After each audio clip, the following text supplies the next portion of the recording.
I'm Denise, and as I gazed at the divorce papers in my hands, I couldn't quite believe that this phase of my life was coming to an end. James and I were formally divorced after 10 years of marriage. I was given primary custody of our now 8-year-old kid, Tyler, by the judge. Although grueling, the property division trial was fair. We sold our house, shared the proceeds, and divided everything equally. "Mom, are we really moving?" From the entryway of the room that used to be our living room, Tyler questioned, his little face looking up at me. With only a few boxes leaning against the wall, the space was now largely deserted. "Yes, friend. Do you recall what I said regarding Grandma's house?" "The big one where I grew up," I answered, attempting to sound cheerful in spite of my chest's weight. "Is it bigger than this one?" His eyes grew wide with innocent interest. "Much bigger." I grinned. "You'll have your own room, and there's a huge backyard where you can play." In all honesty, I was eager to get out of the state. Too many recollections of James's drinking, his late nights, and the time they caught him with that office woman. My hometown felt like the ideal location for me to start over. In addition, I already had a house there that was bequeathed to me by my father's parents after they passed away. I was 16 years old when my father died. My mom met Bill about a year later, while I was still grieving. He had 2 little boys, both younger than me, and was a widower. After a year of dating, they got married, and my new stepbrothers abruptly made our otherwise peaceful home more livelier.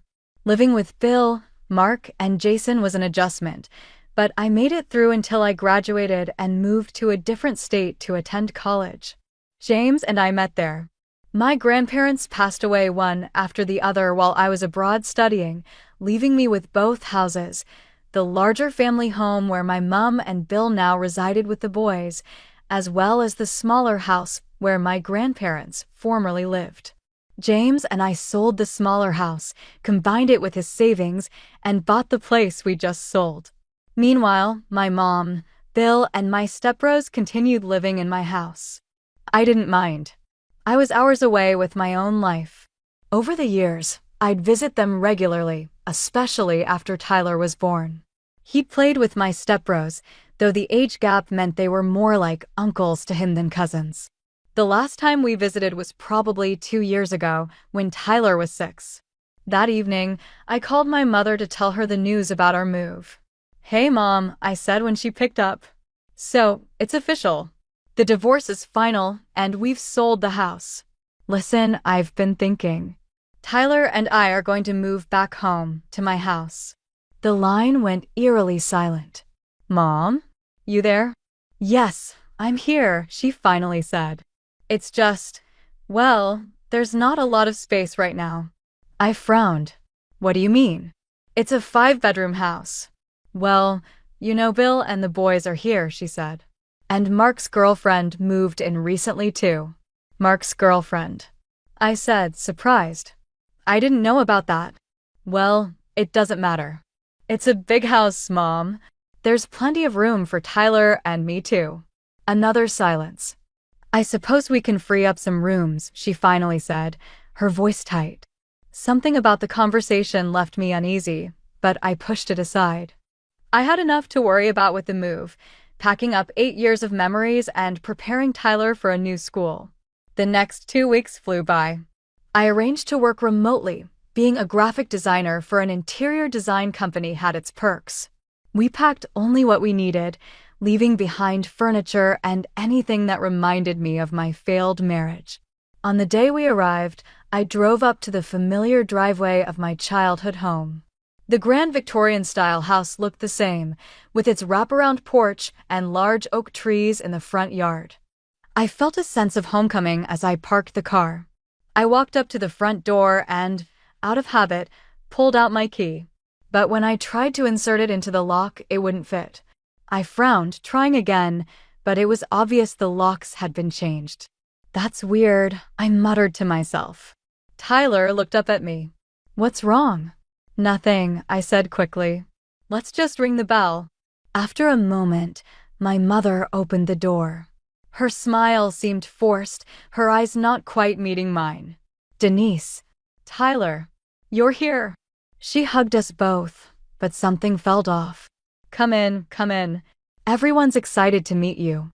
As we stepped inside, I took in the familiar entryway with new eyes. It looked different. Furniture I didn't recognize, pictures I hadn't seen before. In the living room stood Bill, looking older than I remembered, along with Mark and Jason, who had grown into young men since I had last visited. There was also a young woman I hadn't met before, standing close to Mark. "Denise, welcome home," Bill said, stepping forward to shake my hand. Though I'd known him for years, something felt different now. There was a tension in the room that was almost palpable. "Thanks, Bill," I said, pushing away my discomfort. "This is Tyler, though he's grown a bit since you last saw him." My son waved shyly from behind my legs. "Let me show you to your rooms," my mother said, leading us upstairs. Tyler's room was at the end of the hall, the smallest bedroom in the house, barely big enough for a twin bed and a small desk. "Mom," I pulled her aside while Tyler explored his tiny space. "This room is too small for him. He needs space for his toys and a proper desk for schoolwork." My mother's face tightened. "All the other rooms are occupied, Denise." "That's not really my concern," I said, trying to keep my voice level. "This is my house, and my son needs a proper room." My mother's nostrils flared, but she nodded stiffly. She called up to Mark and Jason, asking them to clear out the room they were using as a home gym. They didn't look happy, but they complied. I immediately ordered new furniture online for both Tyler and me. In the meantime, my mother brought us folding beds for the night. "Dinner's at 6, she said shortly before leaving us to unpack what little we'd brought. I sat on the edge of my folding bed, looking around at what used to be my childhood bedroom, now stripped of all personality and repurposed as some kind of storage room. Dinner that first night was excruciating. We sat around the large oak table that had been in my family for generations, the only sound being the clink of silverware against plates.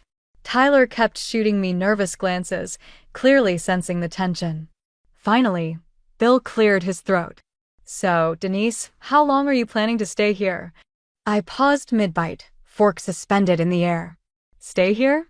This is my house, Bill. Tyler and I are moving back permanently." 6 pairs of eyes darted between each other. My mother shifted uncomfortably in her chair. "Wouldn't it be better if you found your own place?" she suggested. "You have money from selling your house with James, right? You could get a nice apartment nearby." I set my fork down carefully. "That money is going into Tyler's college fund. I'm not touching it." The conversation died after that. I could feel the weight of unspoken words hanging over the table. After dinner, my mother pulled me aside. "Denise, we need to talk. Come to the living room." I followed her, finding Bill already seated on the couch, holding a piece of paper. My mother gestured for me to sit across from them. "What's this about?" I asked. Bill handed me the paper. "House rules," he said firmly. "If you're going to stay here, we need some structure." I stared at the document in disbelief. There were at least 20 bullet points.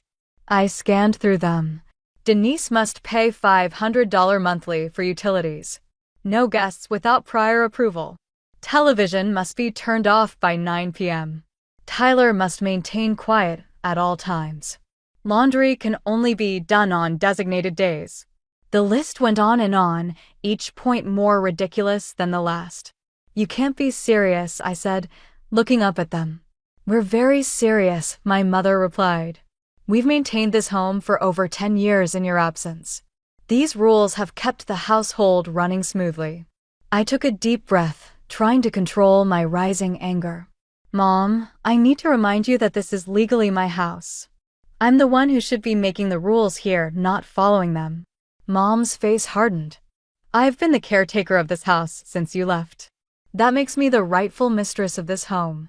I was floored by her audacity, but decided against causing a scene on our first night. "I'll think about it," I said, folding the paper and walking away. The next morning, the furniture I'd ordered arrived. I directed the movers where to place everything and helped assemble the pieces. Tyler was thrilled with his new bed and desk. After the delivery men left, I spent hours cleaning up packaging materials and organizing our things. I was just finishing when my mother appeared in the doorway holding the rules paper. "You violated rule number 7, she announced. "No strangers in the house without permission." I laughed, thinking she was joking. "Those were delivery men, Mom. They brought our furniture." "The rule stands," she said firmly. "This is your first warning." I stared at her, realizing she was completely serious. "All right," I said, finally deciding to play along for now.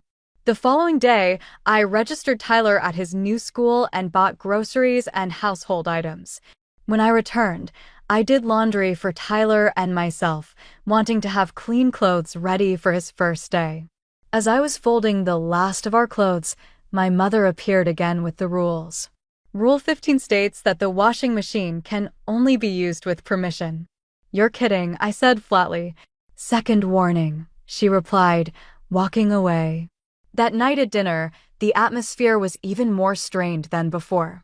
Everyone ate in silence, avoiding eye contact.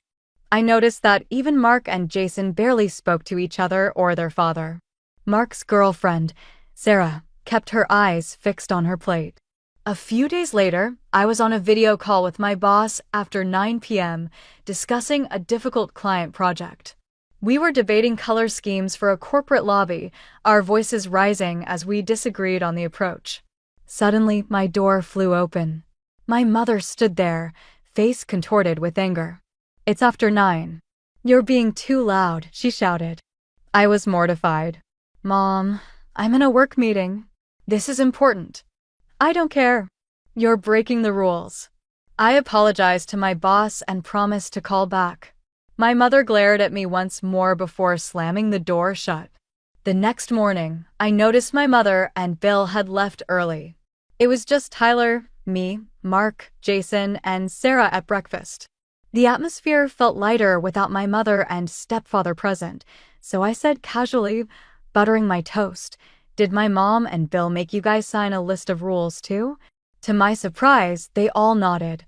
Jason, the younger one, pulled a crumpled paper from his pocket and slid it across the table. It was almost identical to mine, but with different restrictions. "They gave me this when I turned 18, he said. Sarah smiled sadly. "I got mine the day I moved in." "And you all just accept this?" I asked, bewildered. Mark and Jason exchanged glances. "There's more," Mark said, getting up. "Come with me." He led me to his room and pulled out a folder. Inside was a formal-looking document, a lease agreement. "They make us pay rent," he explained. $700 a month. Each of us. "Wait," I said, stunned. "They're charging you rent to live in my house?" "Your house?" Sarah asked, appearing in the doorway with Jason. "Yes," I confirmed. "This house legally belongs to me. It was left to me by my grandparents." Their shocked expressions told me everything. They had no idea. "Can I see those lease agreements?" I asked. Mark nodded, gathering papers from his brother and Sarah. I examined each one carefully, making copies with my phone. These would be important evidence later. That evening, my mother and Bill returned. Dinner proceeded in its usual silent fashion until my mother cleared her throat after dessert. "Denise," she said severely, "you violated all the rules we established. That's 3 warnings in your first week. I think it's time for you and Tyler to find other accommodations." The room went deathly quiet. "No," I said calmly. "What did you just say?" My mother's voice quivered with indignation. "I said no," I repeated firmly. "I'm not leaving." "I've been taking care of this house for over 10 years, she snapped. "I paid all the utilities in. And I paid all the property taxes," I cut in. "You've only been paying for what you use, Mom. That doesn't make this your house." Bill slammed his hand on the table. "You can't just waltz back in here after all this time and disrupt our lives." "Actually, I can." I stood up, feeling stronger than I had in months. "But what you two can't do is rent out rooms in my house without my knowledge or consent." I pulled out my phone and showed them the photos I'd taken of the lease agreements. "Care to explain these?" The color drained from both their faces. Tyler looked confused by the commotion, so I gently told him to go upstairs and get ready for bed. Once he was gone, I turned back to my mother and Bill. "I want you both out of my house within a week," I stated. "You've been taking advantage of me and these kids for far too long." "You can't do this to us," my mother shouted. "We'll sue you." "For what? Taking back my own property? Good luck with that." I held up my phone. "Besides, I have evidence that you've been fraudulently collecting rent. I wonder what a judge would say about that." Bill grabbed my mother's arm. "Let's go," he muttered, pulling her away from the table. They retreated upstairs without another word. Mark, Jason, and Sarah sat in stunned silence. "Sorry about that," I said, sitting back down. "I didn't mean for things to explode like this." "Are you really kicking everyone out?" Jason asked, looking worried. "That depends. Do you all want to stay?" They exchanged uncertain glances. "I don't have anywhere else to go right now," Jason admitted. "I'm still in college and apartments around campus are crazy expensive." "Same for us," Mark added, taking Sarah's hand. "We've been saving for our own place, but rent in this town is ridiculous." "Then stay," I offered. "No formal rent. Just chip in for groceries and utilities, help keep the place clean. We'll figure out a fair arrangement." Their faces lit up with relief. For the first time since I'd arrived, genuine smiles appeared around the table. The next morning, my mother and Bill didn't come down for breakfast. The atmosphere was notably lighter without them. "So, what happens with your mom and dad?" I asked my stepbros as we ate pancakes. Mark shrugged. "Dad has his own apartment downtown. He's always had it, even after marrying your mom." "Wait, what?" I nearly choked on my coffee. "He's had his own place this entire time?" "Yeah," Jason said. "They go there sometimes on weekends. Dad kept it as a backup, I guess." I shook my head in disbelief. "So they've been charging you rent to live here while they have another place?" "Pretty much," Mark confirmed. I spent the day working from home while Tyler explored the house and yard. My mother and Bill remained sequestered in their room, only emerging briefly for meals before disappearing again. They didn't speak to any of us. Over the next few days, my mother and Bill packed their belongings in cold silence. Mark and Jason helped Tyler adjust to the house, showing him the best spots to play and read. Sarah, who worked from home as a web developer, often joined me in the dining room for our respective workdays. I learned more about my stepbros during this time. Mark had graduated college last year and worked at a local marketing agency. Jason was studying engineering and had 2 years left before graduation. They were good guys, nothing like the tense, quiet people I'd first encountered upon arrival. "Mom and Dad really had you walking on eggshells, huh?" I commented one evening as we played board games in the living room. "You have no idea," Sarah said, rolling the dice. Everything was a potential rule violation. We basically lived in our rooms to avoid trouble. "Dad wasn't always like this," Jason added. "He changed after marrying your mom." "My mom wasn't always like this either," I sighed. "She used to be warm and fun." "I don't know what happened." "Money," Mark said simply. "They got greedy. Saw a big house they could profit from, created all these rules to control everyone, and threatened to kick us out if we didn't pay up." On the 7th day, I came downstairs to find my mother and Bill standing by the door with their suitcases. They didn't say goodbye, didn't look at any of us. They simply walked out and drove away. The house seemed to exhale when they left, as if a weight had been lifted. That night, we ordered pizza and ate in the living room, something that had been strictly forbidden under their regime. "To new beginnings," I said, raising my soda can. Everyone clinked cans, and for the first time since returning home, I felt like I had made the right decision. Later, as I lay in bed staring at the ceiling, I wondered if I would ever speak to my mother again. The hurt ran deep on both sides. Part of me mourned the relationship we once had, but another part recognized that perhaps that relationship had been an illusion all along. 2 weeks passed, and life settled into a comfortable rhythm. Tyler started school and seemed to be adjusting well, making new friends and coming home with stories about his teacher and classmates. I found a good work routine, setting up a proper home office in what used to be my mother's sewing room. Without the oppressive rules hanging over everyone's heads, the house transformed. We took turns cooking dinner, ate together most nights, and actually talked to each other. The stepbros I barely knew became more like family with each passing day. One evening, as Jason helped Tyler with a science project in the kitchen, I found Mark sorting through some boxes in the garage. "Need any help?"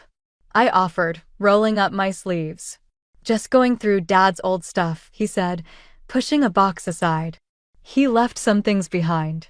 I picked up a photo album, flipping through pictures of Mark and Jason as kids, some with their father, others with my mother. "You know, I never asked how you felt about all this." "Them leaving, I mean." Mark sat on an overturned crate. "Honestly, it's been a relief. Those rules, the constant feeling of walking on eggshells, I don't miss that at all." "But they're still your family." "Yeah, and I'll probably call Dad next week." "But living with them," he shook his head. "I'm better off here, if you'll have me." "Of course," I assured him. "You and Jason are welcome to stay as long as you need." He nodded gratefully. "There's something else you should know," he said, reaching into a drawer and pulling out a folder. "I found these yesterday." Inside were bank statements showing monthly deposits of $2,100, exactly the total rent they had been collecting from Mark, Jason, and Sarah. "They were saving it all," I murmured, flipping through the pages. "Over $75,000 in this account." "Yep." While we struggled to make rent, ate cheap food, and wore second-hand clothes, they were banking it all. His voice was flat, resigned. I brought the statements inside, adding them to the growing pile of evidence showing just how calculated my mother and Bill's scheme had been. That night, I lay awake thinking about my mother. How had she changed so drastically from the warm, loving woman who raised me to someone who would exploit her own family for profit? Was it Bill's influence, or had that side of her always been there, waiting for the right circumstances to emerge? The next morning, as I made breakfast, Sarah approached me hesitantly. "Denise, can I talk to you about something?" "Of course," I said, flipping a pancake. "What's up?" "Mark and I have been talking. We want to move out by the end of the year." I turned to face her. "You don't have to leave. You're welcome here. We know. And we appreciate that more than you know," she smiled warmly. "But we want our own place. We've been saving up for a down payment on a small house." "That's wonderful, Sarah. Thanks to you, we can actually afford it now. Without that ridiculous rent hanging over our heads, we've been able to save so much more." Over the next month, our makeshift family found its groove. Jason took over most of the yard work. Mark handled home repairs. Sarah decorated for the fall season, and I managed the household budget and cooking. Tyler thrived with all the positive attention from his cool uncles, as he called Mark and Jason. One Saturday, as we were having a barbecue in the backyard, Tyler ran up to me with a worried expression. "Mom, there's someone at the door." My heart skipped a beat. "Stay here with Sarah," I told him, heading inside. Through the front window, I saw my mother standing on the porch, alone, clutching her purse. I took a deep breath and opened the door. "Mom," I said flatly. She didn't meet my eyes or say a word. She just stood there, seemingly waiting for something. "What do you want?" I asked, not hiding my irritation. She finally spoke, her voice barely audible. "I left some things in the attic." I stepped aside reluctantly. As she entered, I noticed how stiff and uncomfortable she looked, no longer the commanding presence she once was in this house. My mother went upstairs without another word. 20 minutes later, she came down with a small box. She paused momentarily to look around at the changes we'd made to the house: new curtains, rearranged furniture, colorful artwork on the walls, but said nothing. She walked to the door, not even asking about Tyler. As I watched her go, I had a complex range of feelings, including disappointment, rage, and a deep grief for the state of our relationship. Mark joined me at the window after she had gone. "Are you okay?" he inquired. "Yes," I sighed. "I'm not sure." I'm still hopeful she'll understand what she done. That she will express regret or at the very least admit it. But she is unable to speak to me at all. Mark said, Dad says they're doing fine, pretending none of this ever happened. Classic denial. I said, more forcefully than I felt, well, I'm not going to waste energy chasing a relationship with someone who can't admit they were wrong. I forced memories of my mother out of my head that evening as the sun sank over the garden and laughing flooded the once tense and quiet rooms. I turned to face our unusual family, which consisted of my kid, my stepbrothers, and Sarah, all of whom had met via an odd set of circumstances. As we cleaned up the dinnerware together, Jason remarked, I used to hate this house. I now find it impossible to fathom living anyplace else. After putting away the leftovers, Sarah concurred, it's amazing what happens when you remove toxic people. To establish a family, Mark said, lifting his glass. To establish a family, we repeated. Families aren't always what we anticipate them to be. Sometimes, after everything has fallen apart, they are what we reassemble from the fragments life has given us. Additionally, those reconstructed families are occasionally stronger than the ones we began with.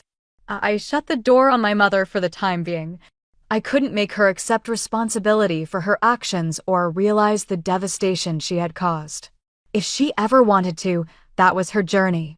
In the meantime, I had a life to lead and a true household to construct, one founded on sincere concern for one another, honesty, and respect.